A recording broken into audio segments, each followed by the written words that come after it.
Et si l'histoire de la psychanalyse, vous savez, cette discipline qui a complètement changé notre vision de l'esprit, si cette histoire n'était pas tout à fait celle que l'on croit?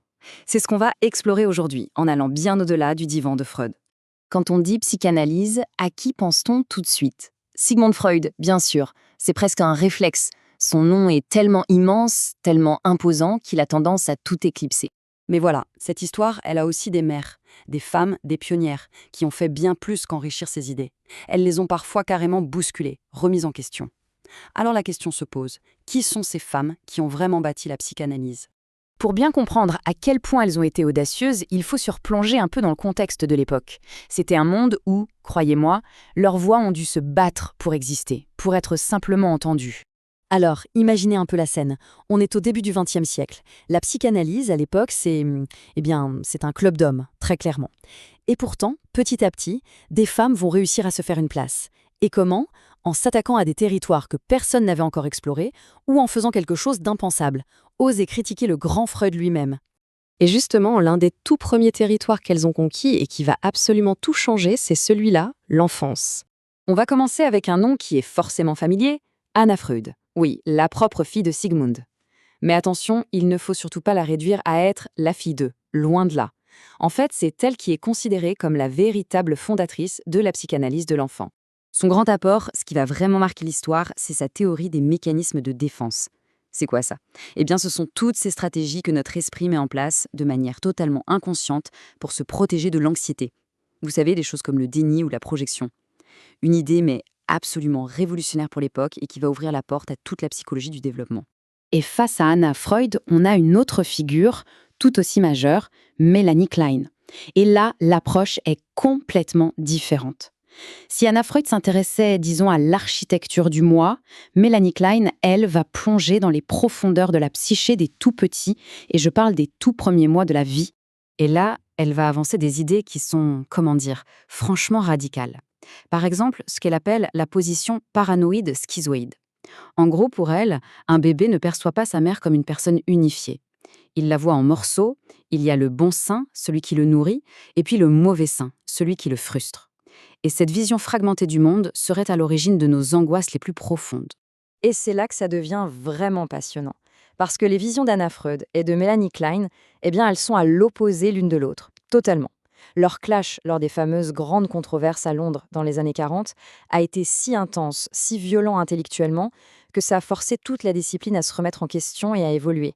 Parce que oui, ces femmes ne se sont pas contentées d'ouvrir de nouvelles portes, certaines sont allées beaucoup plus loin. Elles ont attaqué de front les piliers de la pensée de Freud lui-même. Et s'il y a une figure qui incarne cette rébellion, c'est bien Karen Horney, une psychanalyste allemande qui a émigré aux États-Unis. Et elle n'a pas eu froid aux yeux. Elle a osé défier Freud sur son propre terrain. Ce que fait Horney, c'est qu'elle déplace complètement le centre du problème. Pour elle, nos névroses ne viennent pas de nos pulsions comme le pensait Freud, non. Pour elle, tout part de l'anxiété de base, ce sentiment d'isolement et d'impuissance que peut ressentir un enfant dans un monde qui lui paraît hostile. Et là, c'est une révolution. D'un seul coup, la culture et la société deviennent bien plus importantes que la biologie. Mais le sommet de son audace, il est là. Face à la fameuse et très controversée théorie de Freud sur l'envie du pénis, Horney répond avec un concept miroir, l'envie d'utérus. L'idée, c'est que les hommes ressentiraient une forme d'envie face à la capacité des femmes de donner la vie. Et cette envie les pousserait à surcompenser en cherchant la réussite dans d'autres domaines.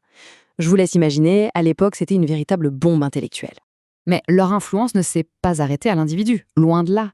L'étape d'après, ça a été de prendre ces idées et de les appliquer non plus à une seule personne, mais à des groupes entiers. On sort du cabinet de consultation.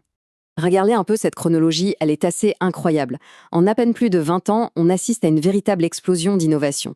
Les publications majeures s'enchaînent à une vitesse folle, montrant une vitalité intellectuelle qui est juste hors du commun. Et dans cette explosion, il y a une application particulièrement surprenante, celle d'Isabelle Menzies-Litz. Formée par Melanie Klein, elle a eu une idée complètement folle pour l'époque.